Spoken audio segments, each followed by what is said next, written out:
Hello বন্ধুরা, কেমন আছো তোমরা সবাই? আশা করি ভালো আছো। আমিও ভালো আছি। চারিদিকে বেশ জমিয়ে ঠান্ডা পড়তে শুরু করেছে। আর এমন শীতের ওয়েদারে যদি দুপুরের মেনুতে থাকে গরম গরম ভাত আর সাথে খাসির মাংস, তাহলে ব্যাপারটা বেশ আলাদাই হয়। হ্যাঁ, তোমরা ঠিকই ধরেছো। আজকে আমি রান্না করব খাসির মাংস, তাও আবার মাটির চুলাতে। এখানে মাংস রান্না করার জন্য যে মশলাগুলো প্রয়োজন আমি সেগুলো শিলনোড়াতে বেটে নিচ্ছি। এখানে আছে আদা, রসুন, জিরে, পেঁয়াজ। তো আমি শিলনোড়াতে মশলাটা বেটে নিচ্ছি।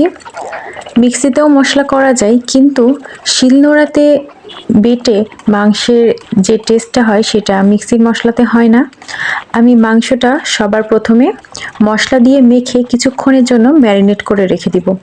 মাংসটা যত বেশি সময় ধরে ম্যারিনেট করে রাখা হবে মাংসের টেস্টটা কিন্তু ততই ভালো আসে। হাতে যদি সময় না থাকে সেক্ষেত্রে ব্যাপারটা আলাদা। তো মাংসটা আমি ম্যারিনেট করতে রেখে দিয়েছি, আর এদিকে আমি আলুগুলো ভেজে নিচ্ছি। সামান্য পরিমাণে হলুদ এবং লবণ দিয়ে আমি আলুগুলো ভেজে নিব।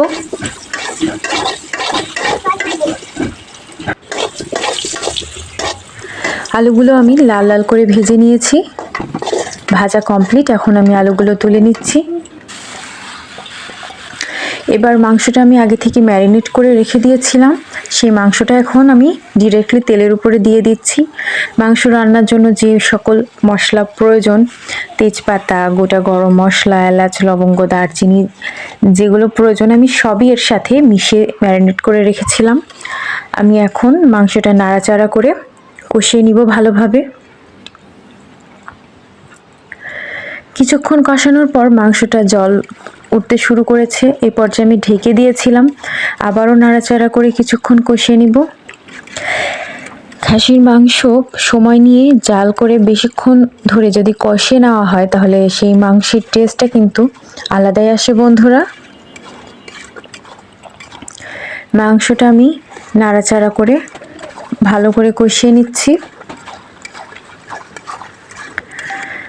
আমি ভিডিওতে দেখাইনি যদিও, তারপরেও আমি বারবার করে ঢাকা দিয়েছি আর মাংসটাকে কিছু সময় ধরে কষিয়ে নিয়েছি আর নেড়ে দিয়েছি।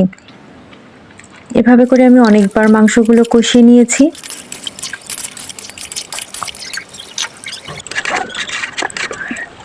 মাংসটা কষানো যত ভালো হবে মাংসের টেস্ট কিন্তু ততটাই ভালো আসবে। মাংসটা আমার কষানো প্রায় শেষের দিকে। এ পর্যায়ে আমি এখানে ভেজে রাখা আলুগুলো অ্যাড করে দিলাম। আলুটা দেওয়ার পর আমি নেড়েচেড়ে ভালো করে আবারও কিছু সময় ধরে কষিয়ে নিব। তার জন্য আমি এখানে ঢাকা দিয়ে দিয়েছি। রান্নাটা যতক্ষণে হচ্ছে ততক্ষণে তোমাদেরকে আমি একটা রিকোয়েস্ট করব বন্ধুরা, যারা যারা আমার ভিডিওতে লাইক করো তারা দয়া করে একটা করে কমেন্ট করে যেও, তাহলে আমি অনেকটা অনুপ্রেরণা পাবো তোমাদের সেই পজিটিভ কমেন্টগুলো দেখে। আর যেসব বন্ধুরা আমার চ্যানেলে নতুন আছো তারা দয়া করে আমার চ্যানেলটা ফলো করে লাইক করে আমার পাশে থেকো। আর এতক্ষণ পর্যন্ত আমার ভিডিওটা মনোযোগ দিয়ে দেখার জন্য আমি অসংখ্য ধন্যবাদ জানাচ্ছি। আর তোমরা কে কোথায় থেকে বলছো বন্ধুরা আমাকে অবশ্যই জানাবে। আমি চেষ্টা করব তোমাদের প্রত্যেকের কমেন্টের উত্তর দেওয়ার জন্য। এদিকে দেখো আমার মাংসটা বেশ হয়ে এসেছে। এ পর্যায়ে আমি এর ভিতরে দিয়ে দিয়েছি গরম মশলা।